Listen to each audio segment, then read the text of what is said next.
जो है डेविसन और जर्मन एक्सपेरिमेंट को ना डिस्कस कर लेते हैं। सबसे पहले तो ये जान लेते हैं भाई ये दिया क्यों गया था, ये एक्सपेरिमेंट किया क्यों गया था, है ना। तो डी ब्रोगली ने एक हाइपोथेसिस दी थी, है ना। मैं एक बार शॉर्ट में बता देता हूँ कि उसकी हाइपोथेसिस क्या थी। तो देखो हमारे जो डी ब्रोगली जी थे उन्होंने एक हाइपोथेसिस दिया था कि देखो अगर कोई भी वेव है, जैसे लाइट एक वेव थी, मतलब लाइट को वेव माना जाता था पहले, वो पार्टिकल नेचर भी शो करती है। हमने फोटो इलेक्ट्रिक इफेक्ट पढ़ा। तो अगर कोई चीज वेव है वो पार्टिकल नेचर भी शो कर सकती है। तो डी ब्रोगली ने एक हाइपोथेसिस बनाई, तो फिर कोई चीज अगर पार्टिकल नेचर शो करती है वो भी तो वेव शो कर सकती है ना। तो उनकी एक हाइपोथेसिस थी कि भाई वो चीज केवल स्मॉल पार्टिकल के लिए वैल्यू होगी, मतलब जो भी स्मॉल पार्टिकल होगा वो वेव नेचर शो कर सकता है। तो उन्होंने इलेक्ट्रॉन का एग्जांपल लिया था कि भाई इलेक्ट्रॉन है बहुत स्मॉल है, वो वेव नेचर शो कर सकता है। तो इलेक्ट्रॉन के वेव नेचर को प्रूव करने के लिए यहाँ पे डेविसन और जर्मन एक्सपेरिमेंट है वो है। तो आप कह सकते हो ये किस लिए था, इलेक्ट्रॉन के वेव नेचर को प्रूव करने के लिए, इलेक्ट्रॉन वेव नेचर को प्रूव करने के लिए एक्सपेरिमेंट किया गया था। और फटाफट मैं इसका डायग्राम बना देता हूँ। देखो यहाँ पे ना एक इलेक्ट्रॉन गन होती है, ठीक है। इसको हम बोलेंगे इलेक्ट्रॉन गन। इलेक्ट्रॉन गन के आगे ये जो चीज होती है ना, ये तुम्हारी टंगस्टन की फिलामेंट होती है। ये क्या चीज होती है, ये तुम्हारी टंगस्टन की फिलामेंट होती है। और ये इलेक्ट्रॉन गन है, मतलब यहाँ से इलेक्ट्रॉन निकलेंगे। अब देखो इलेक्ट्रॉन निकलेंगे ऐसे, भाई इसको कुछ सप्लाई तो दोगे। तो यहाँ पे एक तुम्हारा एक्सीलरेटिंग वोल्टेज होता है, ठीक है। इसको आप बोलोगे तुम एक्साइटिंग वोल्टेज जो है ना, जिससे इलेक्ट्रॉन तुम्हें निकलेगा। भाई ये इसको भाई हीट दोगे, है ना, तो ये इससे निकलेगा तुम्हारा। तो ये तुम यहाँ पे लिख सकते हो एक्सीलरेटिंग वोल्टेज, ठीक है। जनरली एक्सीलरेटिंग वोल्टेज को इस एक्सपेरिमेंट के लिए हम 44 वोल्ट से 68 वोल्ट के बीच में लेते हैं, ठीक है। ये टंगस्टन का फिलामेंट है, यहाँ से इलेक्ट्रॉन निकलेगा। मान लो ऐसे मैं दो तीन इलेक्ट्रॉन निकाल देता हूँ। यहाँ से मैं उसको बीम के फॉर्म में आगे निकल टारगेट यहाँ पे होता है, निकल टारगेट, ठीक है। निकल टारगेट पे टकरा दे। देखो यहाँ से इलेक्ट्रॉन निकल रहा है, ऐसे बीम, इसे यहाँ से बीम के फॉर्म में आएगा। और ये तुम्हारा क्या होता है, निकल टारगेट होता है। ये क्या होता है तुम्हारा, निकल होता है यहाँ पे।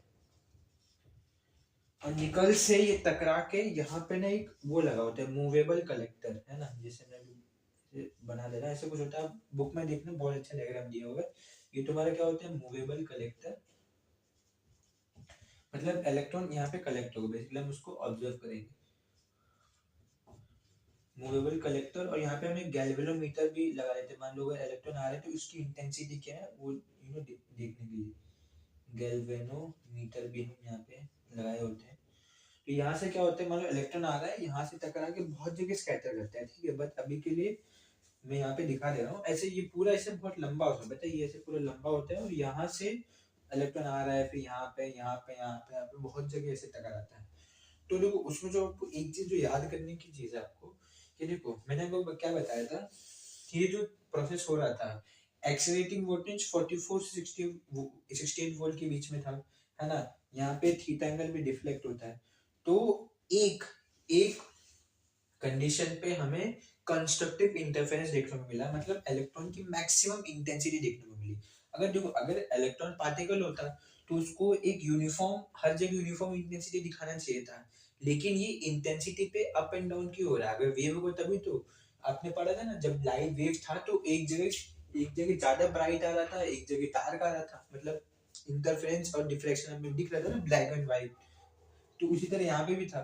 तो कब हुआ था, देखो जब एक्सीलरेटिंग वोल्टेज तुम 54 वोल्ट कर देते हो, 54 वोल्ट कर देते हो, तो फिर जब इलेक्ट्रॉन आता है और जब डिफ्लेक्ट होता है, वो थीटा भी उस समय कितना होता है तुम्हारा, 50 डिग्री। तो उस समय हमें क्या देखने को मिलता है कि गैल्वेनोमीटर मैक्सिमम डिफ्लेक्ट हो जाता है, मतलब उसकी इंटेंसिटी मैक्सिमम हो गई इलेक्ट्रॉन की। तो बेसिकली यही था कि हमें प्रूव हो जाता है कि इलेक्ट्रॉन जो है वो कंस्ट्रक्टिव इंटरफेरेंस शो कर देता है। और भाई कंस्ट्रक्टिव इंटरफेरेंस कोई वेवी नेचर शो करता है, तो इससे तुम्हारा जो है इलेक्ट्रॉन वेव नेचर भी शो करता है, वो यहाँ पे प्रूव हो जाता है। ये सिंपल सा था।